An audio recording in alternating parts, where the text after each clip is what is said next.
नमस्कार, कैसे हैं आप लोग? हम उम्मीद करते हैं कि आप लोग ठीक-ठाक ही होंगे। आज हम हिस्ट्री के क्वेश्चनों को देखेंगे पार्ट 1 के छात्रों के लिए बहुत ही उपयोगी है। आप लोग से गुज़ारिश है कि आप लोग वीडियो को देखें और लाभ उठाएँ और हम दुआ करते हैं कि आप लोगों का मार्क्स भी बहुत अच्छा आए और जानकारी लें। तो चलते हैं कि आज वैदिक सभ्यता के बारे में बात करते हैं और ये क्वेश्चन पार्ट 1 के एग्ज़ाम में पूछा जाता है। भागलपुर यूनिवर्सिटी के जितने भी छात्र हैं पार्ट 1 में, उन सबों के लिए बहुत ही उपयोगी है। तो देखते हैं हम लोग। देखिए क्या है कि वैदिक सभ्यता का वर्णन कीजिए, या कह सकते हैं कि वैदिक सभ्यता में धार्मिक जीवन का वर्णन कीजिए। हालांकि यहाँ पे सामाजिक, आर्थिक और ये धार्मिक जीवन, ये तीनों के बारे में ज़्यादातर कोई एग्जाम में पूछा जाता है। तो चलते हैं हम लोग। तो सबसे पहले समझते हैं कि मतलब वैदिक सभ्यता का क्या है। वैदिक सभ्यता आखिर किसको कहते हैं? वेदों में 4 वेद शामिल है। ऋग्वेद है, यजुर्वेद है, सामवेद है, अथर्ववेद है। ये 4 वेद हैं। इन चारों वेदों एवं अन्य समकालीन साहित्य लेखन के काल को वैदिक सभ्यता के काल के नाम से जाना जाता है।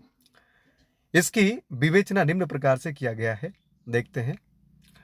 पहला देखें तो सामाजिक जीवन। पहला लेते हैं सामाजिक जीवन। वैदिक काल में निवास करने वाले जो लोग थे, वो लोगों का सामाजिक जीवन कैसा था? वैदिक काल का भारतीय समाज का मतलब आर्य जनों से मिलकर बना था। मतलब वैदिक काल जो बना था वो भारतीय समाज के आर्यों से, आर्य जनों के मिलने से, मतलब आर्यों के मिलने से ही बना था। आर्यों के पास जो है हजारों पालतू पशु होते थे। जानवरों के लिए जहाँ चारा पानी उपलब्ध होता था वो वहाँ बस जाते थे। आर्यों के सामाजिक संगठन का मुख्य आधार परिवार था, एक तरह से कहा जा सकता है। परिवार का स्वामी या मुखिया सबसे वयोवृद्ध, जो बूढ़ा व्यक्ति है, वयोवृद्ध पुरुष होता था। वैदिक समाज में वर्ण व्यवस्था प्रचलित थी। मतलब कहा जा सकता है वैदिक जो समाज था वो समाज में वर्ण व्यवस्था प्रचलित थी।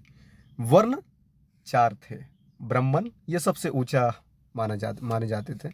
उसके बाद क्षत्रिय आता था, उसके बाद वैश्य आता था, उसके बाद शूद्र। सामाजिक व्यवस्था के संचालन के लिए आर्यों ने अपने जीवन को 100 वर्ष मानकर उसे 4 आश्रमों में बांटा था। कितने आश्रमों में? तो 4 आश्रमों में इनको बांटा था। तो इसमें से पहला आता था ब्रह्मचर्य। हर को 100 वर्ष मान करके किया था। तो 25 वर्ष में ब्रह्मचर्य आश्रम का पालन करना पड़ता था, 100 में से 25। फिर उसके बाद ब्रह्मचर्य आश्रम पूरा होने के बाद गृहस्थ आश्रम में, फिर उसके बाद वानप्रस्थ आश्रम में एवं संन्यास आश्रम में। स्त्रियां को समाज में स्त्रियां को समाज में उच्च स्थान प्राप्त था। वैदिक समाज में दहेज प्रथा, पर्दा प्रथा, बाल विवाह जैसी कुप्रथाएं जो थी, उनका प्रचलन भी नहीं थी।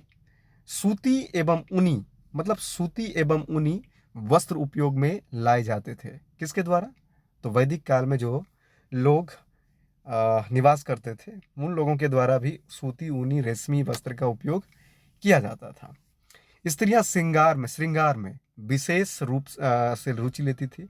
जैसे चावल, जौ, घी, दूध आदियों का प्रमुख भोजन हुआ करता था। रथ दौड़, घुड़सवारी, आखेट मतलब शिकार, नृत्य, जुआ, चौपड़ आदि मनोरंजन के साधन थे। इनका आर्थिक जीवन को देखा जाए तो आर्थिक जीवन को अब यहाँ से उठाते हैं। आर्थिक जीवन के बारे में भी बताना है। तो वैदिक सभ्यता ग्रामीण एवं कृषि प्रधान थी। मतलब वैदिक सभ्यता जो थी वो ग्रामीण थी और कृषि पर आधारित थी। सारे लोग वहाँ के खेती बाड़ी किया करते थे। इस समय गेहूं, जौ, उड़द, मसूर, तिल की खेती होती थी। कृषि के साथ साथ पशुपालन भी करते थे। मुख्य व्यवसाय था पशुपालन में। पशु का जो पालन करते थे वो घोड़े थे, गाय थे, बैल थे, भेड़ थी, बकरी आदि पालतू पशु थे। गृह उद्योग और दस्तकारी उन्नत अवस्था में थे। बढ़ई, लुहार, सुनार, अ, चमे चर्मकार सभी के कार्य का यथोचित महत्व था समाज में। आंतरिक और बाह्य, मतलब आंतरिक रूप से और बाह्य रूप से दोनों प्रकार का व्यवसाय होता था।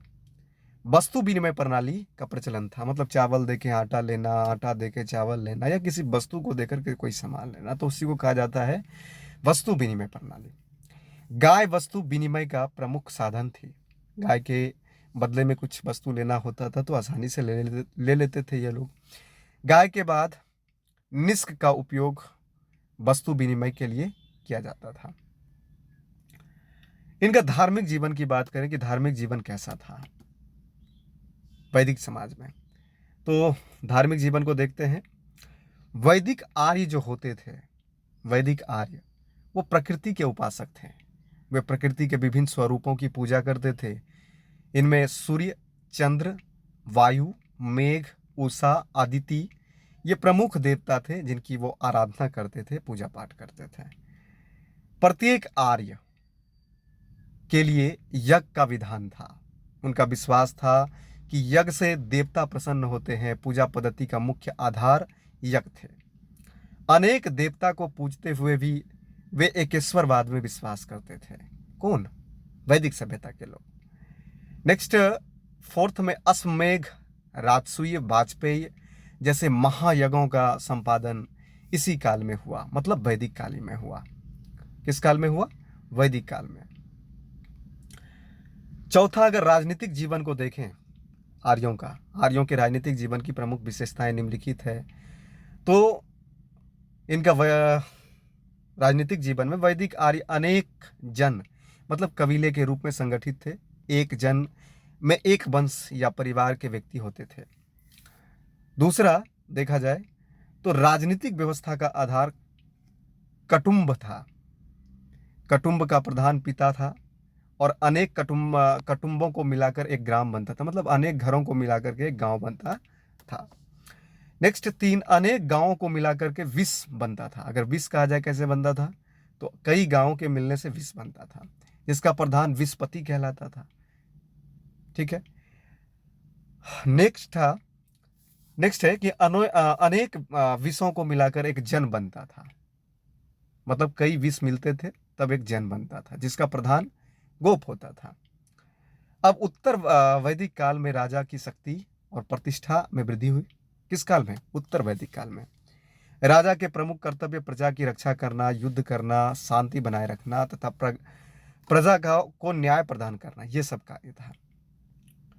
तो उपयुक्त बातों को पढ़ने के बाद पता चलता है, विवेचना से स्पष्ट होता है कि वैदिक सभ्यता के प्रशासनिक व सांस्कृतिक मूल्य वर्तमान भारत में आज भी प्रासंगिक है। तो नमस्कार आप लोगों को, और आप लोग मेरे वीडियो को लाइक करें, सब्सक्राइब करें और अपने दोस्तों को शेयर करें। जय हिंद।